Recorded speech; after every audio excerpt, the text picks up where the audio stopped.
तो दोस्तों, स्वागत है आपका अपने YouTube चैनल गेट सक्सेस में, जिसमें आज हम बात करेंगे इस वीडियो में 2019 के जो दिसंबर में जो आपका पेपर हुआ है, पेपर 1 बाल विकास का, उसके बारे में आज हम डिस्कस करेंगे और सारे ही क्वेश्चन को हम सॉल्व करेंगे।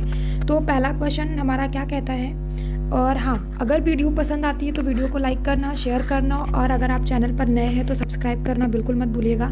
तो चलिए फिर हम स्टार्ट करते हैं। पहला क्वेश्चन है हमारा, पहला क्वेश्चन कहता है कि भाषा के अर्जन एवं विकास के लिए सर्वाधिक संवेदनशील अवधि क्रिटिकल पीरियड कौन सा होता है, वो पूछा गया। प्री नैटल पीरियड है, मतलब जन्म पूर्व अवधि है। अर्ली चाइल्डहुड मीन्स प्रारंभिक बाल्यावस्था है। मिडिल चाइल्डहुड या फिर एडोलसेंस। तो अगर हम बात करें भाषा के अर्जन एवं विकास के लिए, तो सर्वाधिक संवेदनशील अवस्था हमारी कौन सी होती है, तो हमारा अर्ली चाइल्डहुड मीन्स की प्रारंभिक बाल्यावस्था होती है। प्रारंभिक बाल्यावस्था में सबसे ज़्यादा इंपॉर्टेंट क्वेश्चन है, और ये बहुत बार रिपीट भी हुआ है ये वाला क्वेश्चन सीटेट में। तो आपके आने वाले एग्जाम्स के लिए बहुत ज़्यादा इंपॉर्टेंट है कि भाषा के सीखने की संवेदनशील अवधि हमारी अर्ली चाइल्डहुड होती है, प्रारंभिक बाल्यावस्था। नेक्स्ट क्वेश्चन, अगला क्वेश्चन हमारा क्या कहता है कि निम्नलिखित में से कौन सी लॉरेंस कोहलबर्ग के द्वारा प्रस्तावित नैतिक विकास की एक अवस्था है। मोरल डेवलपमेंट की बात की जा रही है, तो मोरल डेवलपमेंट की बात किसने की थी। अगर क्वेश्चन आता है सबसे पहले नैतिक विकास की बात किसने की थी, तो जीन पियाजे का आता है। जीन पियाजे से ही प्रभावित होकर के कोहलबर्ग ने नैतिक विकास का सिद्धांत दिया था। अब यहाँ पर क्वेश्चन पूछ रहा है कि इनमें से कौन सी नैतिक विकास की अवस्था है। तो हमें पता है कि 3 स्टेजेस इनके थे कोहलबर्ग के नैतिक विकास के। एक तो पूर्व परंपरागत, देन परंपरागत, देन पश्चिम परंपरागत। उनमें भी अगर इसमें से देखा जाए तो सामाजिक अनुबंध अभिविन्यास, ये हमारा जो है नैतिक विकास की एक अवस्था है, जो कि इस पर बात करी जा रही है, जो कि हमारी किस में आती है, ये हमारी तीसरी वाली स्टेज में, मीन्स कि पारंपरिक नैतिक तर्क के अंतर्गत ये हमारी 5वां वाला चरण है, 5वां स्टेज है, सामाजिक अनुबंधन या फिर सोशल कॉन्ट्रैक्ट। तो सेकंड वाला ऑप्शन हमारा यहाँ पर बिल्कुल सही है। ठीक है, इसके अलावा जो भी ऑप्शन दिए गए हैं, प्रसुप्ति अवस्था की बात कोहलबर्ग नहीं कहते हैं। मूर्त संक्रियात्मक अवस्था, ये हमारी जीन पियाजे की अवस्था है। इसके अलावा उद्योग बनाम अधीनता अवस्था, ये सब जो है इनकी नहीं है, वो इरिक एरिक्सन की मनोसामाजिक विकास के जो 8 स्टेजेस हैं उनमें से ये वाला कहा गया है। तो इसमें से सेकंड वाला ऑप्शन ही हमारा नैतिक विकास की अवस्था को प्रस्तुत करता है, तो फिर सेकंड वाला ऑप्शन सही है। चलेंगे नेक्स्ट क्वेश्चन। अगला क्वेश्चन हमारा क्या कहता है कि कक्षा में परिचर्चा के दौरान एक शिक्षक प्रायः लड़कियों की तुलना में लड़कों पर अधिक ध्यान देता है। तो लड़कियों की तुलना में लड़कों पर अधिक ध्यान देना, तो ये हमारा क्या होता है कि जेंडर बायस है, जेंडर आइडेंटिटी है, जेंडर रिलेवेंस है या फिर कॉन्स्टेंसी है।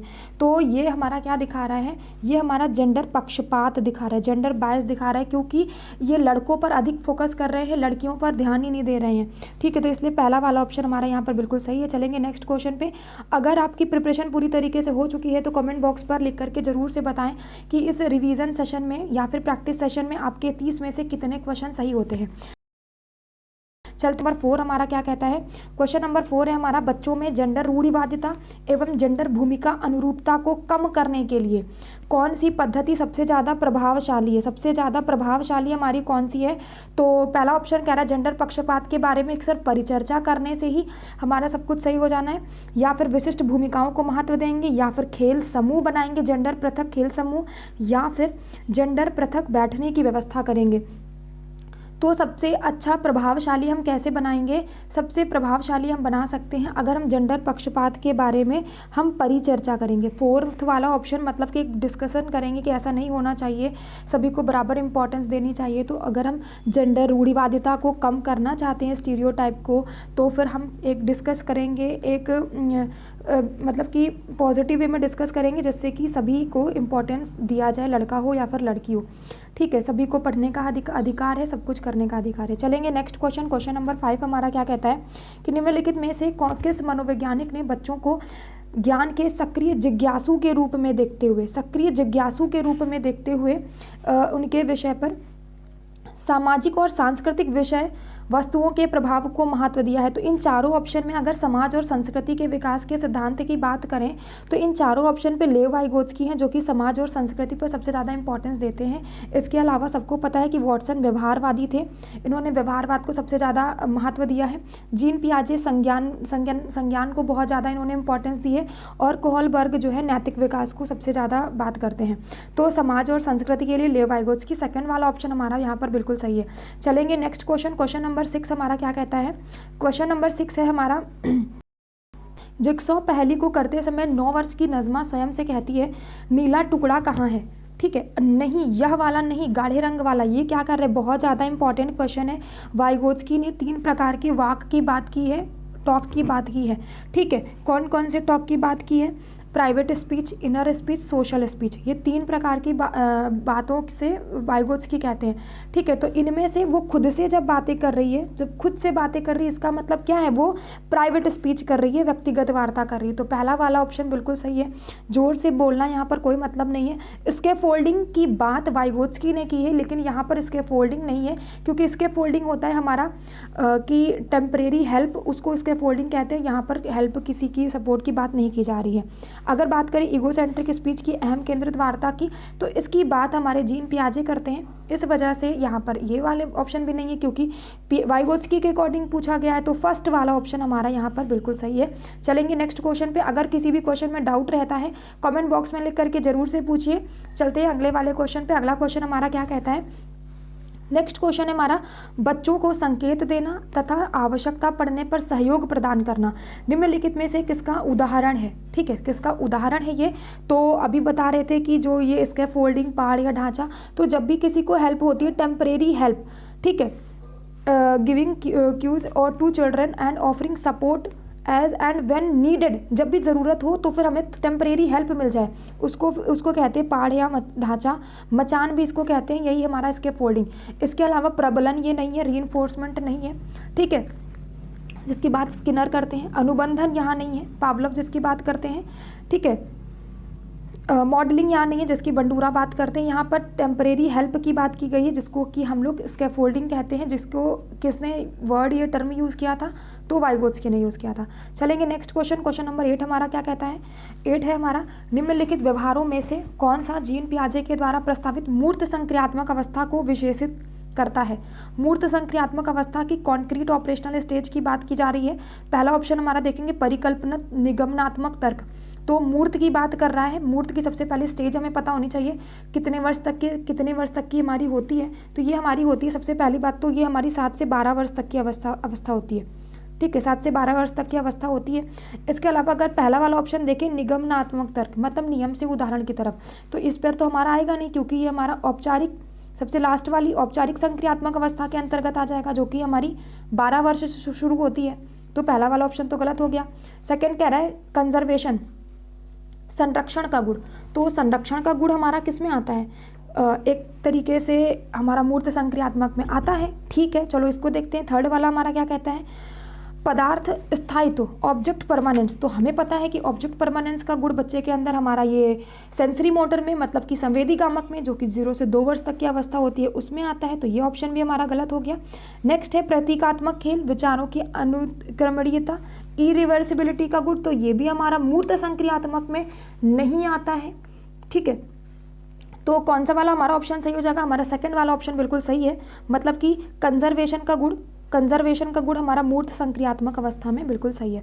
चलेंगे अगले वाले क्वेश्चन पे। नेक्स्ट क्वेश्चन क्या कहता है, क्वेश्चन नंबर 9, बच्चों के संज्ञानात्मक विकास के संदर्भ में निम्नलिखित में पियाजे की संरचना है।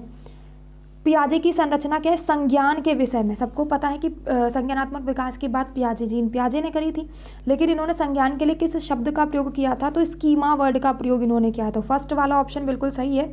रीइंफोर्समेंट की बात ये करते नहीं है, स्किनर करते हैं, सबको पता ही है। ऑब्जर्वेशनल लर्निंग की बात कौन करते हैं, ये बंडूरा करते हैं। अनुकरण के द्वारा सीखना, अवलोकन के द्वारा सीखना, तो बी उनके अकॉर्डिंग हो गया। कंडीशनिंग पावलोव की बात करते हैं, तो ये वाला ऑप्शन भी नहीं है। स्कीमा का प्रयोग जीन पियाजे ने किया था। तो फर्स्ट वाला ऑप्शन यहाँ पर बिल्कुल सही है। चलेंगे नेक्स्ट क्वेश्चन। अगला क्वेश्चन हमारा क्या कहता है, primary objective of assessment should be. आकलन का प्राथमिक उद्देश्य क्या होना चाहिए। तो आकलन का प्राथमिक उद्देश्य हमारा पहला ऑप्शन कहता है कि विद्यार्थियों के लिए श्रेणी निश्चित करना, देन संबंधित अवधारणाओं के बारे में बच्चों की बात करना, विद्यार्थियों के प्राप्तांकों को आधार पर उनको नामांकित करना। तो सबसे पहले ये वाला हटा देंगे, क्योंकि बच्चों को कि ये वाला बच्चा ने 90 स्कोर किया है तो सबसे अच्छा बच्चा है, ये वाला इस बच्चे ने 10 स्कोर किए हैं तो सबसे बेकार बच्चा है क्लास का, तो ऐसा तो करना नहीं है। आकलन का प्राथमिक उद्देश्य हमारा क्या होता है, ये पूछा गया है। उत्तीर्ण अनुत्तीर्ण अंकित करना, ये भी नहीं होता है हमारा।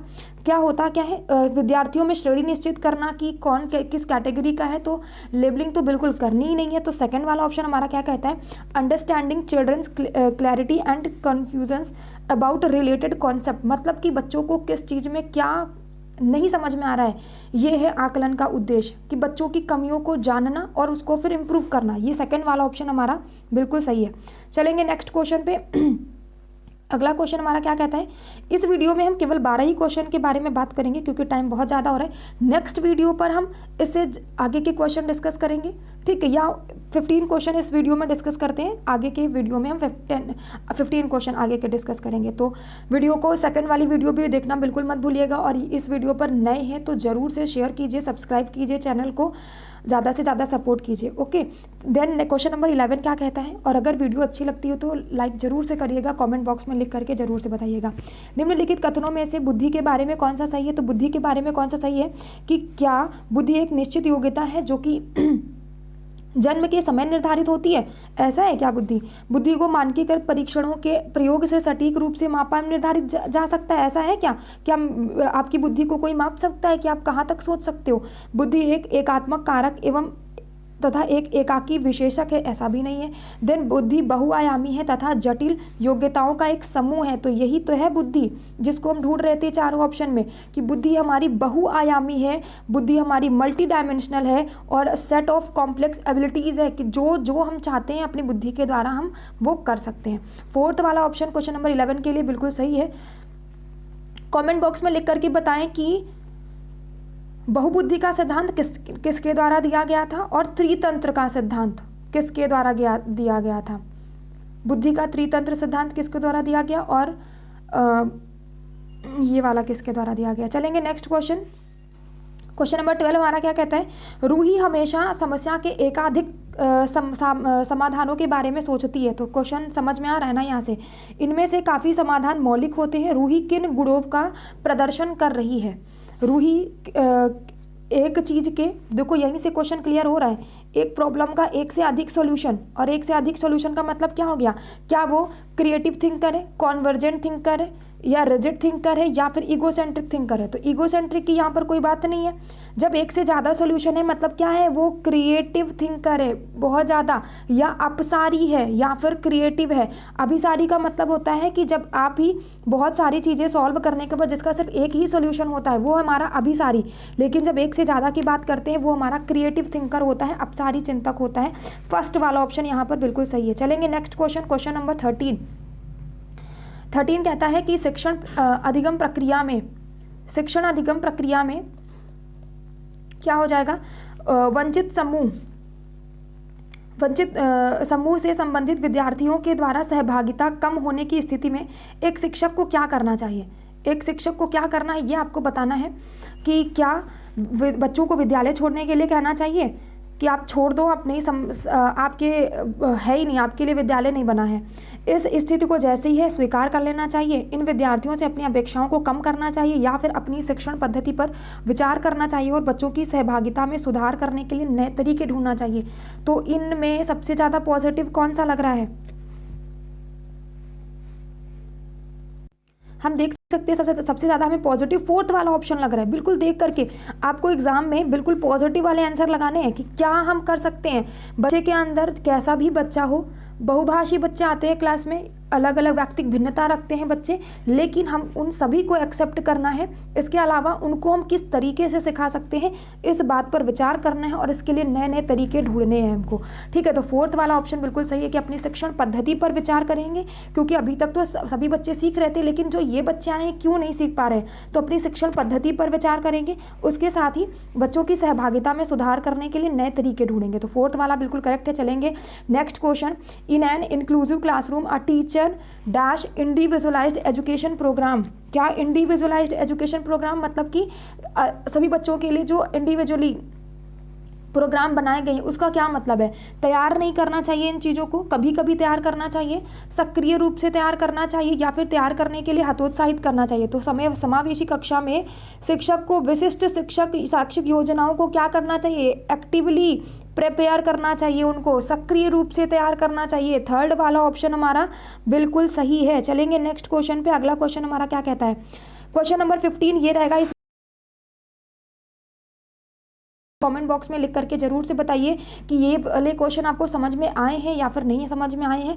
और अगर कोई डाउट रहता है तो कमेंट बॉक्स में लिख करके पूछ सकते हैं। वीडियो पर नए हैं चैनल पर तो आप लाइक कीजिए, शेयर कीजिए और सब्सक्राइब कीजिए, और नेक्स्ट वीडियो पर जरूर से हम आगे वाले क्वेश्चन डिस्कस करेंगे। सबसे पहली चीज़, डिसलेक्सिया तो सबने सुन रखा होता है, लेकिन ये पठन वैफल्य जरूर से देखना है कि पठन वैफल्य अगर आपको नहीं भी समझ में आ रहा है तुरंत से आप इंग्लिश वाला देख सकते हैं। डिसलेक्सिया के बारे में पूछा गया है कि बच्चों के प्राथमिक लक्षण क्या है? पठन वैफल्य बच्चों के प्राथमिक लक्षण क्या है? न्यून अवधान विकार, अपसारी चिंतन, पढ़ने में धारा प्रवाह पढ़ने की अक्षमता, या फिर एक ही गतिविषय कार्य को बार बार दोहराना। ठीक है, तो डिसलेक्सिया का मतलब क्या होता है? जब हमें पठन विकार होता है, धारा इनएबिलिटी टू रीड फ्लुएंटली, नहीं पढ़ पाते हैं, तो थर्ड वाला ऑप्शन हमारा यहाँ पर बिल्कुल सही है।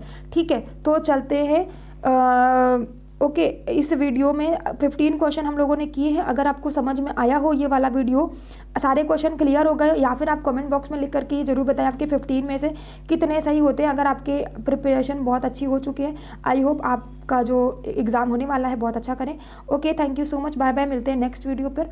चैनल को लाइक करना, शेयर करना और सब्सक्राइब करना बिल्कुल मत भूलिएगा। Bye bye, thank you.